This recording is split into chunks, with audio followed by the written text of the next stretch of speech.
MTB ಅತೃಪ್ತಿಗೆ Bommai ಸರ್ಕಾರ shake. Sudhakar, Ashwath Narayan ಇಬ್ಬರ ನಡುವೆ ಶೀತಲ ಸಮರ.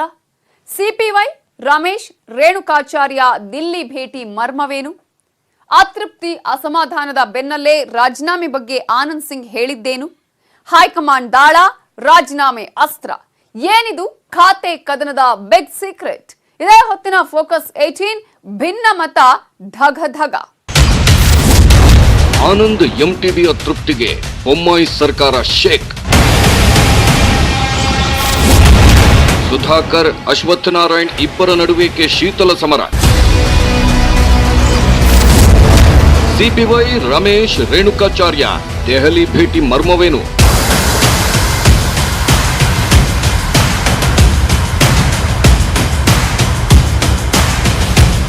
ಬೊಮ್ಮಾಯಿ ಸರ್ಕಾರದಲ್ಲಿ ಅದು ಯಾವಾಗಿನಿಂದ ಕ್ಯಾಬಿನೆಟ್ ರಚನೆ ಆಯಿತೋ ಅವತ್ತಿನಿಂದ ಬಿಜೆಪಿಯಲ್ಲಿ ಭಿನ್ನಮತದ ಜ್ವಾಲೆ ಹೊತ್ತಿ ಉರಿತಾನೆ ಇದೆ. ಸದ್ಯಕ್ಕೆ ಧಗಧಗಿಸುತ್ತಿರುವ ಈ ಬಿಕ್ಕಟ್ಟಿನ ಬೆಂಕಿ ಆರುವ ಲಕ್ಷಣವೇ ಕಾಣುತ್ತಿಲ್ಲ. ದಿನದಿಂದ ದಿನಕ್ಕೆ ಕೇಸರಿ ಪಾಳ್ಯದಲ್ಲಿ ಭಿನ್ನರಾಗ ವಿಭಿನ್ನ ರೂಪ ಪಡೆಯುತ್ತಿದ್ದು ಭುಗಿಲೇಳು ಎಲ್ಲ ಲಕ್ಷಣವೂ ಕಂಡು ಬರ್ತಿದೆ. ಇನ್ನು ಅತೃಪ್ತರ ಪಟ್ಟಿ ಹನುಮಂತನ ಬಾಲದಂತೆ ಉದ್ದಕ್ಕೆ ಬೆಳೀತಾನೆ ಇದೆ. ಒಂದು ಕಡೆ ಸಚಿವ ಸ್ಥಾನ ವಂಚಿತರು, ಇನ್ನೊಂದು ಕಡೆ ಖಾತೆ ವಂಚಿತರು. ಹೀಗೆ ಸ್ವಪಕ್ಷದವರೇ ಸಿಎಂಗೆ ಈಗ ಮಗ್ಗಲು ಮುಳ್ಳಾಗಿ ಚುಚ್ಚುತ್ತಿದ್ದಾರೆ. ಖಾತೆ ಭೂಕಂಪ ಸಿಎಂಗೆ ನುಂಗಲಾರದ ಬಿಸಿ ತುಪ್ಪವಾಗಿದೆ. ಅದರಲ್ಲೂ ಈ ಖಾತೆ ಕದನದ ಜ್ವಾಲಾಮುಖಿ ಸರ್ಕಾರವನ್ನೇ ಶೇಕ್ ಮಾಡುತ್ತಿದೆ.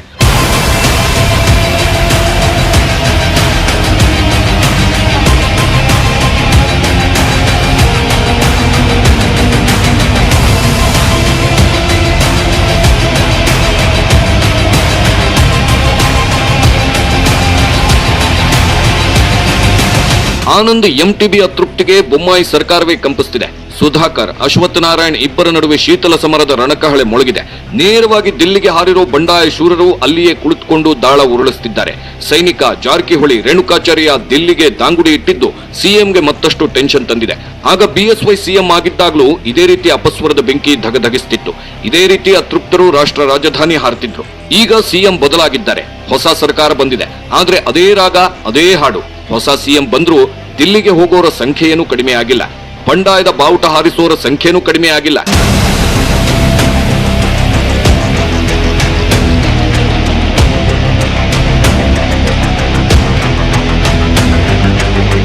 ಸಿಎಂ ಮುಂದಿರೋ ಸವಾಲು ಒಂದಾ ಎರಡ? ಬೊಮ್ಮಾಯಿ ಬಳಗದಲ್ಲಿ ಹಲವು ಸಚಿವಾಕಾಂಕ್ಷಿಗಳಿಗೆ ಮಂತ್ರಿಗಿರಿ ಸಿಗದೇ ಇರೋದು ಒಂದು ಕಡೆ ಆದ್ರೆ, ಮತ್ತೊಂದು ಕಡೆ ಕೇಳಿದ್ದು ಒಂದು ಖಾತೆ, ಸಿಕ್ಕಿದ್ದು ಮತ್ತೊಂದು ಖಾತೆ ಅಂತ ಖ್ಯಾತೆ ತೆಗೆಯುತ್ತಿದ್ದಾರೆ ಸಚಿವರು. ಅದರಲ್ಲೂ ಪ್ರಮುಖವಾಗಿ ಮುಂಬೈ ಟೀಮ್ನ ಎಂಟಿಬಿ ನಾಗರಾಜ್ ಹಾಗೂ ಆನಂದ್ ಸಿಂಗ್ ಇಬ್ರು ಮುಖ್ಯಮಂತ್ರಿಗೆ ದೊಡ್ಡ ಟೆನ್ಷನ್ ಕ್ರಿಯೇಟ್ ಮಾಡಿದ್ದಾರೆ. ಖಾತೆ ಹಂಚಿಕೆಯಾದ ಡೇ 1 ನಿಂದಾನೂ ಇವರಿಬ್ರು ಬಹಿರಂಗವಾಗಿಯೇ ಖಾತೆ ಬಗ್ಗೆ ತಮ್ಮ ಅಸಮಾಧಾನ ಹೊರಹಾಕಿದ್ರು. ನಮ್ಮಿಷ್ಟದ ಖಾತೆ ಕೊಟ್ರೆ ಕೆಲಸ ಮಾಡ್ತೀವಿ, ಇಲ್ಲ ಅಂದ್ರೆ ಮುಂದಿನ ತೀರ್ಮಾನ ಕೈಗೊಳ್ಳಬೇಕಾಗುತ್ತೆ ಅಂತ ಸಿಎಂಗೆ ಡೆಡ್ಲೈನ್ ನೀಡಿದ್ರು. ಆನಂದ್ ಸಿಂಗ್ ರಾಜೀನಾಮೆ ಅಸ್ತ್ರ. ಬೊಮ್ಮಾಯಿ ಸಿಎಂ ಆಗಿ 2 ವಾರಕ್ಕೆ ಸರ್ಕಾರ ಶೇಕ್.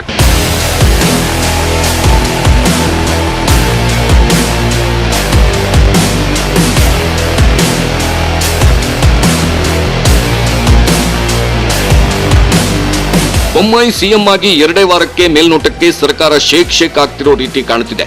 ಖಾತೆ ವಹಿಸಿಕೊಂಡಿರೋ ಸಚಿವರು ಇನ್ನು ಮುಂದೆ ಅವರವರ ಜವಾಬ್ದಾರಿ ವಹಿಸಿಕೊಳ್ತಾರೆ ಅಂತ ಸಿಎಂ ಅಂದುಕೊಂಡಿದ್ರು. ಆದ್ರೆ ಆನಂದ್ ಸಿಂಗ್ ಹಾಗೂ ಎಂಟಿಬಿ ನಾಗರಾಜ್ ಇಬ್ರು ಕೂಡ ಬೊಮ್ಮಾಯಿಗೆ ಬಿಗ್ ಶಾಕ್ ಕೊಟ್ಟಿದ್ದಾರೆ. ಸಚಿವ ಆನಂದ್ ಸಿಂಗ್ ಅಂತೂ ತಮ್ಮ ಪರಿಸರ ಮತ್ತು ಪ್ರವಾಸೋದ್ಯಮ ಖಾತೆಯಿಂದ ಸ್ವಲ್ಪವೂ ಆನಂದವಿದ್ದಂತೆ ಕಾಣುತ್ತಿಲ್ಲ. ಹೀಗಾಗಿ ಆನಂದ್ ಸಿಂಗ್ ರಾಜೀನಾಮೆ ಮಾತನ್ನ ಆಡಿದ್ರು. ಈಗ ವಿಚಾರ ಏನಪ್ಪಾ ಅಂದ್ರೆ, ಸಿಎಂ ಬೊಮ್ಮಾಯಿಗೆ ಆನಂದ್ ಸಿಂಗ್ 4 ದಿನದ ಹಿಂದೆಯೇ ರಾಜೀನಾಮೆ ನೀಡಿದ್ರ? ಮುಚ್ಚಿದ ಲಕೋಟೆಯಲ್ಲಿ ರಾಜೀನಾಮೆ ಸಲ್ಲಿಸಿದ್ರ? ಖಾತೆ ಬದಲಾವಣೆ ಮಾಡದಿದ್ದಕ್ಕೆ ಆಕ್ರೋಶಗೊಂಡು ತಮ್ಮ ಸ್ಥಾನಕ್ಕೆ ರಾಜೀನಾಮೆ ನೀಡಿದ್ದರ ಅನ್ನೋ ಗುಸುಗುಸು ಪಿಸುಪಿಸು ಓಡಾಡ್ತಾ ಇತ್ತು. ವೀಕ್ಷಕರೇ, ನಾವು ಈ ರೀತಿ ಹೇಳೋದಕ್ಕೂ ಒಂದು ಕಾರಣ ಇದೆ. ಕಳೆದ 14 ವರ್ಷಗಳಿಂದ ಇದ್ದ ಹೊಸಪೇಟೆಯ ಕಚೇರಿಗೆ ದಿಢೀರಂತ ಆನಂದ್ ಸಿಂಗ್ ಬೀಗ ಹಾಕಿಸಿದ್ರು. ಕಚೇರಿ ಕೂಡ ತೆರವುಗೊಂಡಿತ್ತು. ಇನ್ನೊಂದು ಕಡೆ ಕೇಳಿದ ಖಾತೆ ಕೊಡಬೇಕೆಂದು ಅವರ ಬೆಂಬಲಿಗರು ಸಾಮಾಜಿಕ ಜಾಲತಾಣದಲ್ಲಿ ಪೋಸ್ಟ್ ಕೂಡ ಹಾಕಿದ್ರು. ಎಲ್ಲ ವಿಚಾರಗಳು ಆನಂದ್ ಸಿಂಗ್ ಸಚಿವ ಸ್ಥಾನಕ್ಕೆ ರಾಜೀನಾಮೆ ನೀಡಿರಬಹುದು ಅನ್ನೋದಕ್ಕೆ ಪುಷ್ಟಿ ಕೊಡುವಂತಿತ್ತು. ಸಚಿವ ಸ್ಥಾನಕ್ಕೆ ಮಾತ್ರವಲ್ಲ, ಶಾಸಕ ಸ್ಥಾನಕ್ಕೂ ರಾಜೀನಾಮೆ ನೀಡೋಕೆ ಹೊರಟಿದ್ರ ಆನಂದ್ ಸಿಂಗ್ ಅನ್ನೋ ಪ್ರಶ್ನೆ ಕೂಡ ಓಡಾಡುತ್ತಿತ್ತು. ಈ ಮೂಲಕ ಸಕ್ರಿಯ ರಾಜಕಾರಣದಿಂದಲೇ ಆನಂದ್ ಸಿಂಗ್ ದೂರ ಆಗ್ತಾರ? ಸ್ಪೀಕರ್ ಭೇಟಿಯಾಗಿ ಶಾಸಕ ಸ್ಥಾನಕ್ಕೂ ರಾಜೀನಾಮೆ ನೀಡೋಕೆ ಆನಂದ್ ಸಿಂಗ್ ಮುಂದಾಗಿದ್ದಾರಾ ಅನ್ನೋ ಕುತೂಹಲ ಗರಿಗೆದರಿತ್ತು. ಈ ನಡುವೆ ಆನಂದ್ ಸಿಂಗ್ ರಾಜೀನಾಮೆ ಕುರಿತು ಸಿಎಂ ರಿಯಾಕ್ಟ್ ಮಾಡಿದ್ದು, ಅವರು ನನ್ನ ಸ್ನೇಹಿತರು, ಎಲ್ಲಾ ವಿಷಯಗಳನ್ನು ಹೇಳಿದ್ದಾರೆ, ಅದರ ಬಗ್ಗೆ ನಾನು ಕೂಡ ಚರ್ಚೆ ಮಾಡಿದ್ದೇನೆ, ನಾನು ಡಿಸಿಷನ್ ತಗೊಂಡಿದ್ದೀನಿ, ಅದನ್ನು ನಿಮ್ಗೆಲ್ಲ ಹೇಳೋಕ್ಕಾಗಲ್ಲ ಅಂತ. ನೋಡಿ, ಆನಂದ್ ಸಿಂಗು ನನಗೆ 3 ದಶಕದ ಗೆಳೆಯರು ನಿರಂತರವಾಗಿ ಸಂಪರ್ಕದಲ್ಲಿ ಇದ್ದೇವೆ. ನಿನ್ನೆ ಕೂಡ ಮಾತನಾಡಿದ್ದೇನೆ, ಇವತ್ತು ಕೂಡ ಮಾತನಾಡ್ತೇನೆ. ಅವ್ರ ವಿಚಾರ ನನಗೆ ಗೊತ್ತಿದೆ. ನಾನು ಕೂಡ ಹಲವಾರು ವಿಚಾರಗಳನ್ನು ಅವ್ರಿಗೆ ಹೇಳಿದ್ದೇನೆ. ಅವ್ರು ಬಂದು ಮಾತನಾಡಿದ ಮೇಲೆ ಎಲ್ಲ ಸರಿ ಹೋಗುತ್ತೆ. ಅಲ್ಲ, ನಾನೇನು ಮಾಡ್ತೀನಂತ ನಿಮ್ಗೆ ಹೆಂಗೆ ಹೇಳಕ್ಕಾಗುತ್ತೆ? ಈ ನಡುವೆ ಈ ಖಾತೆ ಬಿಕ್ಕಟ್ಟನ್ನ ಬಗೆಹರಿಸುವುದಕ್ಕೆ ಮಾಜಿ ಸಿಎಂ ಬಿಎಸ್ವೈ ಎಂಟ್ರಿ ಕೊಟ್ಟಿದ್ದಾರೆ. ಆನಂದ್ ಸಿಂಗ್ ಸಂಧಾನಕ್ಕೆ ಯಡಿಯೂರಪ್ಪ ಪ್ರಯತ್ನ ಪಟ್ಟಿದ್ರು. ದೇವಸ್ಥಾನದಲ್ಲಿ ಹೋಮ ಹವನ ಮಾಡುವಾಗಲೇ ಆನಂದ್ ಸಿಂಗ್ಗೆ ಫೋನ್ ಮಾಡಿ ಮಾತನಾಡಿದ್ರು. ಅದರಂತೆ ಆನಂದ್ ಸಿಂಗ್ ಮಾಜಿ ಸಿಎಂ ಬಿಎಸ್ವೈ ಭೇಟಿಯಾಗಿ ಮಾತುಕತೆ ನಡೆಸಿದ್ರು.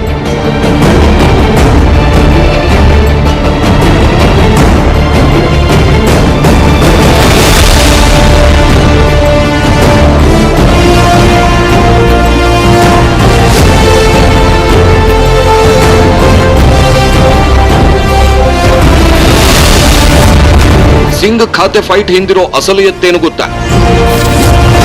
ಜಿಲ್ಲಾ ಉಸ್ತುವಾರಿಗಾಗಿ ಫೈಟ್ ಮಾಡಿದ್ರ ಆನಂದ್ ಸಿಂಗ್. ರಾಜಕಾರಣಿಗಳು ಏನೇ ಮಾಡಿದ್ರು ಅದರ ಹಿಂದೆ ಒಂದು ಲಾಭದ ಉದ್ದೇಶ ಇದ್ದೇ ಇರುತ್ತೆ. ಮೇಲೆ ಒಂದ್ ರೀತಿ ವಿಚಾರಕ್ಕೆ ಡಿಮ್ಯಾಂಡ್ ಮಾಡಿದ್ರು ಒಳಗಡೆಯ ರಣತಂತ್ರ ಬೇರೆಯದ್ದೇ ಇರುತ್ತೆ. ಈಗ ಆನಂದ್ ಸಿಂಗ್ ಕೇಸ್ನಲ್ಲೂ ಈ ವಿಚಾರ ಪ್ರತಿಧ್ವನಿಸಿದೆ. ಅಸಲಿಗೆ ಆನಂದ್ ಸಿಂಗ್ ಖಾತೆಗಾಗಿ ಅಲ್ಲ, ಬಳ್ಳಾರಿ ಜಿಲ್ಲಾ ಉಸ್ತುವಾರಿಗಾಗಿ ಫೈಟ್ ಮಾಡುತ್ತಿದ್ದಾರಾ ಅನ್ನೋ ಅನುಮಾನವೊಂದು ಎದ್ದಿದೆ. ಎಸ್, ಜಿಲ್ಲಾ ಉಸ್ತುವಾರಿಗಾಗಿ ಇಷ್ಟೆಲ್ಲ ಹೈಡ್ರಾಮಾ ಮಾಡಿದ್ರ ಖಾತೆ ವಿಚಾರ ಇಟ್ಕೊಂಡು ಬಳ್ಳಾರಿ ಜಿಲ್ಲೆಗಾಗಿ ಒತ್ತಡ ತಂತ್ರ ಹಾಕ್ತಿದ್ದಾರಾ ಅನ್ನೋ ಪ್ರಶ್ನೆ ಎದ್ದಿದೆ. ಸಿಂಗ್ ಬಳ್ಳಾರಿ ಉಸ್ತುವಾರಿ ಮೇಲೆ ಕಣ್ಣು ಹಾಕುವುದಕ್ಕೂ ಒಂದು ಕಾರಣ ಇದೆ. ಜಿಲ್ಲಾ ಖನಿಜ ಪ್ರತಿಷ್ಠಾನದ ಮೇಲೆ ಸಿಂಗ್ ಒಲವು ತೋರಿದ್ದಾರೆ ಅನ್ನೋ ಮಾತಿದೆ. 10,000 ಕೋಟಿಗೂ ಹೆಚ್ಚು ಡಿಎಂ ಫಂಡ್ ಬಳ್ಳಾರಿಯಲ್ಲಿದೆ. ಹಿಂಗಾಗಿ ಪ್ರವಾಸೋದ್ಯಮ ಕೊಟ್ಟಾಗ ಸಿಂಗ್ ವೈಲೆಂಟ್ ಆಗಿದ್ದಾರೆ. ಬಳ್ಳಾರಿ ಉಸ್ತುವಾರಿ ವಹಿಸಿಕೊಳ್ಳುವುದು ಒಂದು ರೀತಿ ಪ್ರತಿಷ್ಠೆಯ ಲೆಕ್ಕಾಚಾರ. ಈ ಹಿಂದೆ ಕಾಂಗ್ರೆಸ್ ಸರ್ಕಾರವಿದ್ದಾಗ ಡಿಕೆಶಿ ಬಳ್ಳಾರಿ ಉಸ್ತುವಾರಿಗೆ ಪಟ್ಟು ಹಿಡಿದಿದ್ರು. ಶ್ರೀರಾಮುಲು ಕಳೆದ 15 ವರ್ಷಗಳಿಂದಲೂ ಪ್ರಯತ್ನ ಮಾಡುತ್ತಾನೆ ಇದ್ದಾರೆ. ಈಗ ಆನಂದ್ ಸಿಂಗ್ ಬಳ್ಳಾರಿ ಜಿಲ್ಲಾ ಉಸ್ತುವಾರಿ ಪಡೆಯುವುದಕ್ಕಾಗಿಯೇ ಈ ರೀತಿ ಹೈಡ್ರಾಮಾ ಮಾಡುತ್ತಿದ್ದಾರೆ ಅನ್ನೋ ಮಾತುಗಳು ರಾಜಕೀಯ ವಲಯದಲ್ಲಿ ಚರ್ಚೆ ಆಗ್ತಿದೆ. ರಾಜಕೀಯ ಅಂತ್ಯವೋ ಆರಂಭವೋ ಆನಂದ್ ಸಿಂಗ್ ಮಾರ್ಮಿಕ ನುಡಿ. ಇನ್ನು ತಮ್ಮ ರಾಜೀನಾಮೆ ವಿಚಾರವಾಗಿ ಹೊಸಪೇಟೆಯಲ್ಲಿ ಮಾತನಾಡಿದ ಆನಂದ್ ಸಿಂಗ್, ಬ್ಲಾಕ್ ಮೇಲ್ ತಂತ್ರ ಮಾಡುವ ವ್ಯಕ್ತಿ ನಾನಲ್ಲ. ನಾನು ಎಲ್ಲವನ್ನ ನೇರವಾಗಿಯೇ ಹೇಳುವವನು. ನನ್ನ ನೋವು, ಭಾವನೆ ಎಲ್ಲವನ್ನು ಬಿಎಸ್ವೈ ಬಳಿ ಹೇಳಿದ್ದೇನೆ. ನನ್ನ ರಾಜಕೀಯ ಅಂತ್ಯ ಇಲ್ಲಿಂದಲೇ ಆಗಬಹುದು, ಅಥವಾ ವೇಣುಗೋಪಾಲ್ನ ಕೃಪೆ ಇದ್ರೆ ಮತ್ತೆ ಮುಂದುವರಿಯಬಹುದು. ಇದೇ ಅಂತ್ಯವೋ ಪುನರಾರಂಭವೋ ಅನ್ನೋದನ್ನ ದೇವರೇ ನಿರ್ಧರಿಸುತ್ತಾನೆ ಅಂತ ತಮ್ಮ ರಾಜೀನಾಮೆ ಬಗ್ಗೆ ಮಾರ್ಮಿಕವಾಗಿ ಉತ್ತರಿಸಿದ್ದಾರೆ. ಇವತ್ತಿನ ಮುಖ್ಯಮಂತ್ರಿಗಳಾದಂತ ಬೊಮ್ಮಾಯಿ ಸಾಹೇಬ್ರ ಹತ್ರನೂ ಮನವಿ ಮಾಡಿಕೊಂಡಿದ್ದೀನಿ. ಏನೇನು ನಾನು ಆಲೋಚನೆ ಮಾಡಿದ್ದೀನೋ ಅದಂತೂ ನಾನು ಬಹಿರಂಗವಾಗಿ ಹೇಳೋಕೆ ಸಾಧ್ಯನೇ ಇಲ್ಲ, ಹೇಳೋದು ಇಲ್ಲ. ಇವತ್ತು ನನ್ನ ರಾಜಕೀಯದ ಜೀವನ ಪ್ರಾರಂಭ ಇಲ್ಲಿಂದಾನೇ ಆಯ್ತು, ಇದೇ ದೇವಸ್ಥಾನದಿಂದ ಆಯ್ತು. ಸಚಿವನು ಇದೇ ದೇವಸ್ಥಾನ. ಏನು ನನ್ನ ರಾಜಕೀಯ ಜೀವನ ಇಲ್ಲಿಗೆ ಅಂತ್ಯನೋ ಇಲ್ಲೋ, ನನ್ನ ರಾಜಕೀಯ ಜೀವನ ಮತ್ತೆ ಪುನರ್ ಪ್ರಾರಂಭ ಆಗುತ್ತೆ ಅನ್ನೋದು ಆ ಗೋಪಾಲಕೃಷ್ಣನೇ ರಕ್ಷಣೆಯಾಗಿ ಕಾಪಾಡಬೇಕು. ಆನಂದ್ ಸಿಂಗ್ ಮನವೊಲಿಕೆಗೆ ಹೈ ಅಸ್ತ್ರ. ಖಾತೆಯಿಂದ ಸಿಎಂ ಬೊಮ್ಮಾಯಿ ಹೈರಾಣಾದಂತೆ ಕಾಣ್ತಿದೆ. ಫುಲ್ ಟೆನ್ಷನ್ ನಲ್ಲಿ ಇದ್ದಂತೆ ಕಾಣ್ತಿದೆ. ಖಾತೆ ಹಂಚಿಕೆ ಬಳಿಕ ಪ್ರತಿ ಕ್ಷಣವೂ ಬೊಮ್ಮಾಯಿ ಆತಂಕದಲ್ಲಿದ್ದಾರೆ. ಒಬ್ಬರನ್ನ ಸಮಾಧಾನಪಡಿಸಿದ್ರೆ ಮತ್ತೊಬ್ಬರು ರೆಬೆಲ್ ಆಗ್ತಿದ್ದಾರೆ. ಇದರಿಂದ ದಾರಿ ಕಾಣದಂತಾಗಿರೋ ಸಿಎಂ ಬೊಮ್ಮಾಯಿ ಬಿಎಸ್ವೈ ಭೇಟಿ ಮಾಡಿ ಮಹತ್ವದ ಚರ್ಚೆ ನಡೆಸಿದ್ದಾರೆ. ಈ ವೇಳೆ ಆನಂದ್ ಸಿಂಗ್ ರನ್ನ ಸಮಾಧಾನ ಪಡಿಸೋದಕ್ಕೆ ಬಿಎಸ್ವೈ ಹೈಕಮಾಂಡ್ ಅಸ್ತ್ರದ ಸಲಹೆ ನೀಡಿದ್ದಾರಂತೆ. ರಾಜನಾಥ್ ಸಿಂಗ್ ಜೊತೆ ಆನಂದ್ಗೆ ಉತ್ತಮ ಒಡನಾಟ ಇದೆ. ಹೀಗಾಗಿ ರಾಜನಾಥ್ ಸಿಂಗ್ ಮೂಲಕವೇ ಮನವೊಲಿಕೆ ಮಾಡಿ ಅನ್ನೋ ಸಲಹೆ ನೀಡಿದ್ದಾರಂತೆ. ಹೀಗಾಗಿ ಶೀಘ್ರವೇ ದೆಹಲಿಗೆ ತೆರಳಲಿರುವ ಸಿಎಂ ಬೊಮ್ಮಾಯಿ ಪ್ಲಾನ್ ಮಾಡಿದ್ದಾರೆ. ಇದೇ ವೇಳೆ ಎಂಟಿಬಿ, ಶ್ರೀರಾಮುಲು, ಶಶಿಕಲಾ ಜೊಲ್ಲೆ ಬಗ್ಗೆಯೂ ಚರ್ಚೆ ನಡೆಸಿದ್ರು. ಖಾತೆ ಬದಲಾವಣೆಗೆ ಪಟ್ಟು ಹಿಡಿದವರನ್ನ ಸಮಾಧಾನ ಮಾಡುವುದು ಹೇಗೆ ಅಂತ ಸಮಾಲೋಚನೆ ನಡೆಸಿದ್ರು ಅನ್ನೋ ಮಾತಿದೆ. ಆನಂದ್ ಸಿಂಗ್ ರಾಜೀನಾಮೆ ವಿಚಾರಕ್ಕೆ ಸಂಬಂಧಿಸಿದಂತೆ ಸಂಪುಟ ಸಹೋದ್ಯೋಗಿಗಳಾದ ಸಚಿವ ಈಶ್ವರಪ್ಪ ಹಾಗೂ ವಿ ಸೋಮಣ್ಣ ಕೂಡ ರಿಯಾಕ್ಟ್ ಮಾಡಿದ್ದು, ಅಸಮಾಧಾನ ಎಲ್ಲ ಸರಿ ಹೋಗುತ್ತೆ, ಸಿಎಂ ಎಲ್ಲವನ್ನ ಬಗೆಹರಿಸುತ್ತಾರೆ ಅಂತ ಹೇಳಿದ್ದಾರೆ. ಭಾರತೀಯ ಜನತಾ ಪಕ್ಷಕ್ಕೆ ಪೂರ್ಣ ಬಹುಮತ ರಾಜ್ಯ ಜನ ಕೊಡಲಿಲ್ಲ. ಆದರೆ ನೀವು ಆಡಳಿತ ನಡೆಸಿ ಅನ್ನೋಂಥ ಆದೇಶ ಕೊಟ್ಟರು. ಹಾಗಾಗಿ ಬೇರೆ ಬೇರೆ ಪಕ್ಷದಿಂದ ಯಾರು ಬಂದರೂ ಅವರಿಗೆ ಸ್ವಾಭಾವಿಕವಾಗಿ ಅಧಿಕಾರದ ಸ್ಥಾನವನ್ನು ಕೊಡಲೇಬೇಕು. ಅದು ಅವ್ರ ಋಣ ತೀರಿಸೋಂಥ ವ್ಯವಸ್ಥೆ. ಅವ್ರು ಬರಲಿಲ್ಲ ಅಂದರೆ ಸರ್ಕಾರವೇ ಬರ್ತಿರ್ಲಿಲ್ಲ. ಅವ್ರಿಗೆ ಅವಕಾಶ ಕೊಟ್ಟ ನಂತರ ಉಳಿದ ಸ್ಥಾನಗಳಲ್ಲಿ ಹಂಚಿಕೆಯನ್ನು ನಡೆಸ್ಕೊಡ್ತಾ ಇದ್ದೀವಿ. ನಿಜಕ್ಕೂ ಒಂದು 2-3 ಹೆಸರುಗಳಲ್ಲಿ ಬೇಸರ ಇದೆ ಅಂತ ನನಗಂಬರಕ್ಕೂ ಬಂದಿದೆ. ಮನೆ ಮುಖ್ಯಮಂತ್ರಿಗಳು, ಹಿರಿಯರು ಅವ್ರು ಕರೆದು ಕೂರಿಸಿ ಸಮಾಧಾನ ಮಾಡ್ತಾರೆ ಅಂತ ವಿಶ್ವಾಸ ನನಗಿದೆ. ಯಾರ್ಯಾರ ಹತ್ರ ಏನೇನು ನೆರವಾಗಿದೆ ಅನ್ನೋದು ಗೊತ್ತಿಲ್ಲ. ಆನಂದ್ ಸಿಂಗ್ ಒಬ್ಬ ಬುದ್ಧಿವಂತ ಇದ್ದಾರೆ. ಆತ ಏನಿದೆಯಲ್ಲ ಮುಖ್ಯಮಂತ್ರಿಗಳಿಗಾಗಲೇ ಮಾತಾಡಿದ್ದಾರೆ. ಇವತ್ತು ನಾಳೆ ಸಖ್ಯ ಅಂತ ಆಗುತ್ತೆ. ಮುಖ್ಯಮಂತ್ರಿಗಳು ಹೋಗ್ತಾ ಇರ್ತಕ್ಕಂಥ ನಡೆ ತುಂಬ ಸೂಕ್ಷ್ಮವಾಗಿ ಹೆಜ್ಜೆ ಆಗ್ತಾ ಇದ್ದಾರೆ.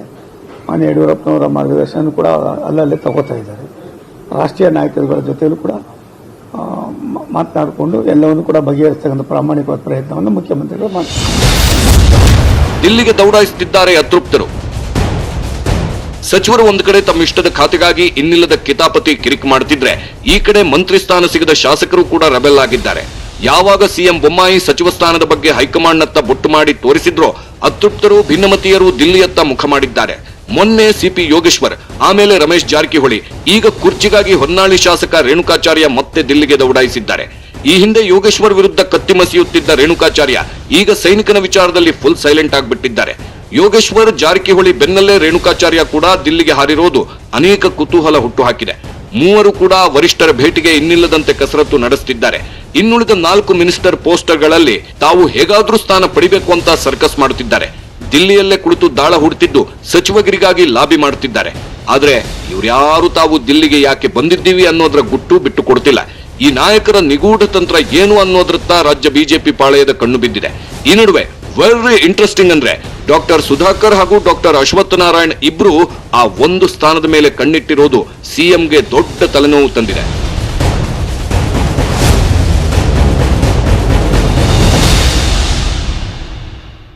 ರಾಜೀನಾಮೆ ಅಸ್ತ್ರ ಹೂಡಿದ್ದ ಎಂಟಿಬಿ ದಿಢೀರನೆ ಉಲ್ಟಾ ಹೊಡೆದಿದ್ದಾರೆ.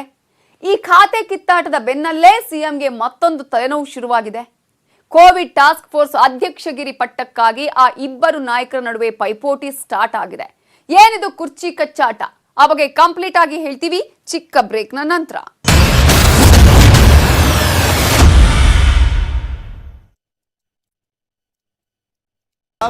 ಬಿಡ್ರಿ, ಹಳೆ ವಿಷಯ ಹೀಗಂತ ಹೇಳ್ತಾರೆ. ಒಂದ್ ಕಡೆ ಆದ್ರೆ ಮತ್ತೊಂದ್ ಕಡೆ ಕೋವಿಡ್ ಟಾಸ್ಕ್ ಫೋರ್ಸ್ ವಿಚಾರದಲ್ಲೂ ಗದ್ದಲ ಶುರುವಾಗಿದೆ. ಟಾಸ್ಕ್ ಫೋರ್ಸ್ ನ ಚುಕ್ಕಾಣಿ ಹಿಡಿಯೋದಕ್ಕೆ ಇಬ್ಬರು ಪ್ರಬಲ ನಾಯಕರು ಪೈಪೋಟಿ ನಡೆಸುತ್ತಿದ್ದಾರೆ. ಹಾಗಾದ್ರೆ ಯಾರು ಆ ನಾಯಕರು? ಏನಿದು ಕುರ್ಚಿ ಕಚ್ಚಾಟ? ಇದರ ಬಗ್ಗೆ ಹೇಳ್ತೀವಿ ನೋಡಿ. ಉಲ್ಟಾ ಹೊಡೆದ್ರ ಎಂಟಿಬಿ ನಾಗರಾಜ್. ತಮ್ಮಿಷ್ಟದ ಖಾತೆ ಸಿಕ್ಕಿಲ್ಲ ಅಂತ ಕಳೆದ 2-3 ದಿನಗಳಿಂದ ಕೆಂಡಾಮಂಡಲರಾಗಿದ್ದ ಎಂಟಿಬಿ ನಾಗರಾಜ್ ಈಗ ಸೈಲೆಂಟ್ ಆದಂತೆ ಕಾಣುತ್ತಿದೆ. ಮೊಬೈಲ್ ಸ್ವಿಚ್ ಆಫ್ ಮಾಡಿಕೊಂಡು ಯಾರ ಕೈಗೂ ಸಿಕ್ಕಿರಲಿಲ್ಲ. ವಸತಿ ಖಾತೆಗೆ ಪಟ್ಟು ಹಿಡಿದಿದ್ದ ಎಂಟಿಬಿ ನಾಗರಾಜ್ಗೆ ಸಿಕ್ಕಿದ್ದು ಮಾತ್ರ ಪೌರಾಡಳಿತ ಖಾತೆ. ಇದರಿಂದ ಸಿಡಿದೆದ್ದಿದ್ದ ಎಂಟಿಬಿ ನಾಗರಾಜ್, ನನ್ನಿಷ್ಟದ ಖಾತೆ ಕೊಟ್ರೆ ಮುಂದುವರಿತೀನಿ ಬಂದು ನಮ್ಮನ್ನು ಸೇರ್ಕೊಂಡ್ರು. ಬಹಳ ಸೌಹಾರ್ದತೆಯಿಂದ ಮಾತುಕತೆ ಆಗಿದೆ. ಹಲವಾರು ವಿಚಾರಗಳು, ಅವರ ರಾಜಕೀಯವಾಗಿ ನಡೆದು ಬಂದ ಜೀವನ ಮತ್ತು ಅವರು ವಿಜಯನಗರ ಜಿಲ್ಲೆ ಮಾಡಿರುವಂಥದ್ದು, ಅವರು ಹಲವಾರು ವಿಚಾರಗಳಲ್ಲಿ ಸಾಕಷ್ಟು ಸವಾಲುಗಳನ್ನು ಎದುರಿಸಿ ಬಂದಿರುವಂಥ ಎಲ್ಲ ವಿಚಾರಗಳನ್ನು ನಮಗೆ ತಿಳಿಸಿದ್ದಾರೆ. ಅವರ ಭಾವನೆಗಳು ನಮಗೆ ಅರ್ಥ ಆಗಿದೆ. ಅವರಿಗೆ ಉತ್ತಮವಾದಂಥ ಖಾತೆ ಬಯಸಿರುವಂಥದ್ದು ನಿಜ. ನಾನು ಅವ್ರಿಗೆ ಯಾವ ಸಂದರ್ಭದಲ್ಲಿ ಕ್ಯಾಬಿನೆಟ್ ಆಗಿದೆ ಮತ್ತು ಯಾವ ಸಂದರ್ಭದಲ್ಲಿ ಪೋರ್ಟ್ಫೋಲಿಯೋಗಳು ಯಾವ ರೀತಿ ಹಂಚಿಕೆ ಆಗಿದೆ ಅನ್ನುವಂಥದ್ದನ್ನು ಕೂಡ ನಾನು ಕೂಡ ಎಲ್ಲ ತಿಳಿಸಿ ಹೇಳಿದ್ದೇನೆ. ಅವ್ರಿಗೆ ಇಷ್ಟು ಮಾತ್ರ ಹೇಳಕ್ಕೆ ಇಚ್ಛೆಪಡ್ತೇನೆ, ಅವರು ನಮ್ಮ ಅತ್ಯಂತ ಆತ್ಮೀಯ ಸ್ನೇಹಿತರು. ನಮ್ಮ ಬಗ್ಗೆ ಭಾಳಷ್ಟು ಪ್ರೀತಿ ಅಭಿಮಾನಿ ಇರೋರು, ನಾವು ಕೂಡ ಅವ್ರ ಮೇಲೆ ಪ್ರೀತಿ ಅಭಿಮಾನಿ ಇರೋದು. ಆ ಒಂದು ಸ್ನೇಹದ ಹಿನ್ನೆಲೆಯಲ್ಲಿ ನಾವೆಲ್ಲರೂ ಒಂದಾಗಿ ಒಕ್ಕಟ್ಟಾಗಿ ಹೋಗುವಂಥ ತೀರ್ಮಾನವನ್ನು ಮಾಡಿದ್ದೇವೆ. ಹಲವಾರು ಸಂದರ್ಭಗಳಲ್ಲಿ ನಮಗೆ ಮನಸ್ಸಿನ ತಕ್ಕ ಆಗೋದಿಲ್ಲ ರಾಜಕಾರಣದಲ್ಲಿ. ಆದರೂ ಕೂಡ ಒಂದು ದೊಡ್ಡ ಉದ್ದೇಶವನ್ನು ಈಡೇರಿಸಲು ನಾವೆಲ್ಲ ಈಗ ಒಂದಾಗುವಂಥದ್ದು ಅವಶ್ಯಕತೆ ಇದೆ ಅನ್ನೋದನ್ನು ಅವರಿಗೆ ತಿಳಿ ಹೇಳಿದ್ದೇನೆ. ಮತ್ತು ಅವರು ಕೂಡ ಭಾಳ ದೊಡ್ಡ ಮನಸ್ಸು ಮಾಡಿ ನಾವೆಲ್ಲ ಒಂದಾಗಿ ಹೋಗೋಣ ಅನ್ನುವಂಥ ತೀರ್ಮಾನವನ್ನು ಮಾಡಿದ್ದೇವೆ. ಆದ್ದರಿಂದ ಬರುವಂಥ ದಿನಗಳಲ್ಲಿ ಎಲ್ಲರೂ ಕೂಡ ಒಂದಾಗಿರ್ತೇವೆ. ಒಂದಾದಂಥ ಒಂದು ವ್ಯವಸ್ಥೆ ಮತ್ತು ಒಂದಾದ ತೀರ್ಮಾನಗಳನ್ನು ತೆಗೆದುಕೊಂಡು ಮುನ್ನಡಿಬೇಕನ್ನುವಂಥ ಒಂದು ತೀರ್ಮಾನವನ್ನು ಮಾಡಿ. ನಾನು ಒಂದು ನಿಮಿಷ, ಅವ್ರಿಗೆ ಉತ್ತಮವಾದ ಖಾತೆ ಬಯಸಿರೋದು ನಿಜ. ಆದರೆ ಈಗಿರುವಂಥ ಒಂದು ಪರಿಸ್ಥಿತಿಯನ್ನು ವಿವರಿಸಿದ್ದೇನೆ. ಮತ್ತು ಮೊನ್ನೆ ಅವರು ಬಂದು ಮಾತನಾಡಿದಾಗ ನಾನು ನಮ್ಮ ನಾಯಕರಾದಂಥ ಯಡಿಯೂರಪ್ಪನವರು ಕೂಡ ತಿಳಿಸಿದ್ದೆ. ಅವರು ಕೂಡ ಯಡಿಯೂರಪ್ಪನವರು ಕೂಡ ಭೇಟಿಯಾಗಿದ್ದಾರೆ. ಈ ಮಾತುಕತೆ ಎಲ್ಲವನ್ನೂ ಕೂಡ ನಾನು ವರಿಷ್ಠರ ಜೊತೆಗೆ ಕೂಡ ನಾನು ಮಾತಾಡ್ತೀನಿ ಅಂತ ಹೇಳಿದ್ದೇನೆ. ಈ ಎಲ್ಲ ಹಿನ್ನೆಲೆಯಲ್ಲಿ ಒಪ್ಪಿಕೊಂಡೆ.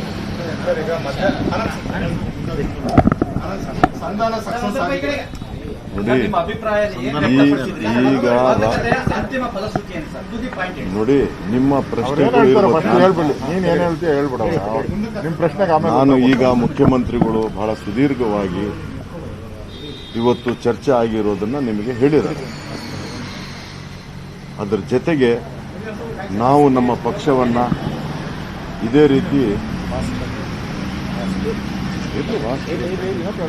ರೀತಿ ಒಟ್ಟಾಗಿ ಹೋಗಬೇಕು ಅಂತ ಹೇಳಿದ್ದಾರೆ. ಆದರೆ ನಾನು ಖಾತೆಯನ್ನು ಬದಲಾವಣೆ ಕೇಳಿರ್ತಕ್ಕಂಥದ್ದು ನಿಜ. ನನ್ನ ಮನವಿಯನ್ನು ಅವರು ಪರಿಗಣಿಸಿದ್ದಾರೆ. ಮುಂದೆ ಮಾತಾಡ್ತೀವಿ ವರಿಷ್ಠರ ಹತ್ರ ಅಂತ ಹೇಳಿ ತಾನು ಹೇಳಿದ್ದಾರೆ.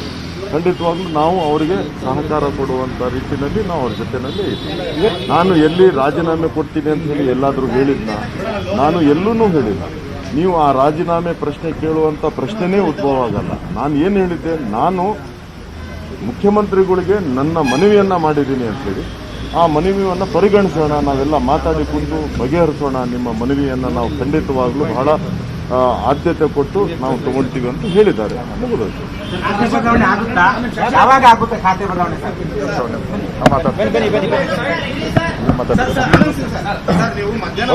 ಒಂದೇ ನಿಮಿಷ. ಇಷ್ಟೊತ್ತು ಮಾನ್ಯ ಮುಖ್ಯಮಂತ್ರಿಗಳು ಮತ್ತು ಆನಂದ್ ಸಿಂಗ್ ಅವರು, ರಾಜುಗೌಡ್ರು ನಾವು 4 ಜನ ಕೂತು ಮಾತಾಡಿದಿರಿ. ಸೊ ಇದು ಅವರು ನಮ್ಮ ಪಕ್ಷದಲ್ಲಿ ಹಿರಿಯ ನಾಯಕರೇ. ಆನಂದ್ ಸಿಂಗ್ ಅವರು ಕೂಡ, ರಾಜುಗೌಡರು ಕೂಡ ನಮ್ಮ ಜೊತೆ ಇವತ್ತು ಕುಳಿತು ಮಾತುಕತೆ ಆಡಿದ್ರಿ. ಒಳ್ಳೆ ವಾತಾವರಣದಲ್ಲಿ ಮಾತುಕತೆ ಆಗಿದೆ. ಅವರ ಭಾವನೆಗಳು ಏನಿತ್ತು, ಆನಂದ್ ಸಿಂಗ್ ಅವರ ಭಾವನೆಗಳೇನು, ಅಷ್ಟು ಭಾವನೆಗಳನ್ನು ಸುಮಾರು 2 ಗಂಟೆಗಳ ಕಾಲ ಕೇಳಿದಿರಿ ನಾವು. ಅದನ್ನು ಕೂಡ ಮುಖ್ಯಮಂತ್ರಿಗಳ ಗಮನಕ್ಕೆ ತಂದಿದ್ದೀರಿ. ನಾವು ಕೂಡ ಮುಖ್ಯಮಂತ್ರಿ ಗಮನಕ್ಕೆ ತಂದಿದ್ದೀರಿ. ಸೊ ಮುಖ್ಯಮಂತ್ರಿಗಳು ಅದು ಕೇಂದ್ರದ ನಾಯಕರ ಜೊತೆ ಚರ್ಚೆ ಮಾಡಿ ಅದೇನು ಮಾಡಬೇಕು, ಪಕ್ಷದ ಹಿತದೃಷ್ಟಿಯಿಂದ ಏನು ಮಾಡಬೇಕು ಅದನ್ನು ಅವ್ರು ಮಾಡ್ತಾರೆ. ಆದರೆ ನಾವೆಲ್ಲರೂ ಕೂಡ ಪಾರ್ಟಿಯ ಪರವಾಗಿ ಇರ್ತೀರಿ. ಆನಂದ್ ಸಿಂಗ್ ಅವರು ರಾಜೀನಾಮೆ ಕೊಡ್ತಾರೆ ಅಂತ ಅದು ಶುದ್ಧ ಸುಳ್ಳು. ಅವರು ಕೂಡ ವ್ಯಕ್ತ ಮಾಡಿದ್ದಾರೆ. ಅದು ಶುದ್ಧ ಸುಳ್ಳು. ಆ ಥರದ್ದು ಯಾವುದೇ ಇಲ್ಲ. ಅವರು ಪಕ್ಷದ ಪರವಾಗಿ ಇರ್ತಾರೆ. ಪಕ್ಷದ ಪರವಾಗಿನೂ ಕೆಲಸ ಮಾಡಿದ್ದಾರೆ. ಹಿಂದೆನೂ ಕೆಲಸ ಮಾಡಿದ್ದಾರೆ, ಮುಂದೆನೂ ಕೆಲಸ ಮಾಡ್ತಾರೆ. ಆ ಥರದ್ದು ಯಾವುದೇ ರಾಜೀನಾಮೆ ಪ್ರಸ್ತಾವ ಇಲ್ಲ. ನೋಡಿ ಒಂದೇ ನಿಮಿಷ. ಈ ಹಿಂದಿನೂ ಕೂಡ, ಹಿಂದಿನ ಸರ್ಕಾರದಲ್ಲೂ ಕೂಡ ನಾವು ಆನಂದ್ ಸಿಂಗರು ಒಟ್ಟಿಗೆ ಕೆಲಸ ಮಾಡಿದ್ದೇವೆ. ಅವತ್ತು ಇಂಥ ಕ್ಲಿಷ್ಟ ಪರಿಸ್ಥಿತಿಯಲ್ಲಿ ಒಂದಾಗೆ ಹೋಗಿದ್ದೇವೆ. ಅದನ್ನೇ ನಾವಿಬ್ಬರು ಚರ್ಚೆ ಮಾಡಿದ್ದೇವೆ. ಅವರು ನನಗೆ ಇದಕ್ಕಿಂತ ಉತ್ತಮ ಖಾತೆ ಬೇಕಂತ ಬಯಸಿರುವಂಥದ್ದು ನಿಜ. ಆದರೆ ಅದನ್ನು ಯಾರಿಗೆ ಎಲ್ಲಿ ಏನು ತಲುಪಿಸ್ಬೇಕು, ಪಕ್ಷದ ನಿರ್ಧಾರ ಏನಿದೆ, ಅಂತಿಮವಾದಂಥ ನಿರ್ಧಾರವನ್ನು ನಾನು ಒಪ್ಕೋಬೇಕು, ಅವರು ಒಪ್ಕೋಬೇಕು ಅನ್ನುವಂಥ ವಿಚಾರದಲ್ಲಿ ಅವರು ಕೂಡ ಒಪ್ಕೊಂಡಿದ್ದಾರೆ. ಹೀಗಾಗಿ ಅವರ ಭಾವನೆಗಳಿಗೆ ಸ್ಪಂದಿಸುವಂಥ ಕೆಲಸವನ್ನು ನಾವು ಏನು ಮಾಡಬೇಕು, ಎಲ್ಲಿ ತಲುಪಿಸ್ತೇವೆ. ಅದು ನಿರ್ಣಯ ಏನಾಗುತ್ತೆ ನಾವೆಲ್ಲರೂ ಕೂಡ ಒಪ್ಕೊಳ್ತೇವೆ. ಇಂಥ ಕ್ಲಿಷ್ಟ ಪರಿಸ್ಥಿತಿಯಲ್ಲಿ ನಾವೆಲ್ಲರೂ ಒಂದಾಗಿ ಹೋಗ್ಬೇಕನ್ನುವಂಥದ್ದು ಬಹಳ ಮಹತ್ವ. ಅವರು ನಾಳೆ ಅಲ್ಲ ಎಲ್ಲಿ ಹೋಗ್ಬೇಕನ್ನೋದು ಅವ್ರು ತೀರ್ಮಾನ ಮಾಡ್ತಾರೆ. ಅವ್ರು ಮಾಡ್ತಾರೆ. ಯಾವಾಗ ಅವ್ರಿಗೆ ಶುಭ ಅನಿಸ್ತದೆ ಅವ್ರು ಮಾಡ್ತಾರೆ.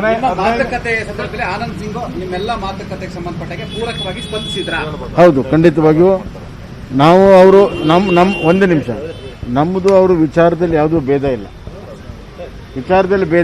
ಆದರೆ ಅವರಿಗೆ ಎಲ್ಲೋ ಒಂದು ಕಡೆ ನಾನು ಒಂದು ಹೆಚ್ಚಿನ ಒಂದು ಖಾತೆಯನ್ನು ನಿಭಾಯಿಸಬಲ್ಲೆ, ನನ್ನ ಸಾಮರ್ಥ್ಯ ತಕ್ಕಾಗೆ ನಮ್ಗೆ ಖಾತೆ ಕೊಡಬೇಕನ್ನುವಂಥ ವಿಚಾರ ಮಾತ್ರ ಇತ್ತು. ಮಿಕ್ಕಿದೆಲ್ಲ ವಿಷಯದಲ್ಲಿ ನಮಗೆ ಅವರಿಗೆ ಎಲ್ಲ ರೀತಿಯಲ್ಲಿ ಸಾಮ್ಯ ಇದೆ. ಎಲ್ಲೂ ಕೂಡ ನಮಗೆ ಅವರಿಗೆ ವ್ಯತ್ಯಾಸ ಇಲ್ಲ.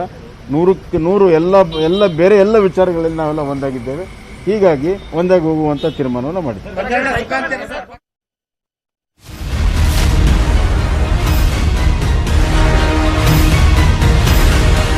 ಪಾಲಿಸಿ ಬದುಕಿ ನಿಮ್ಮವರ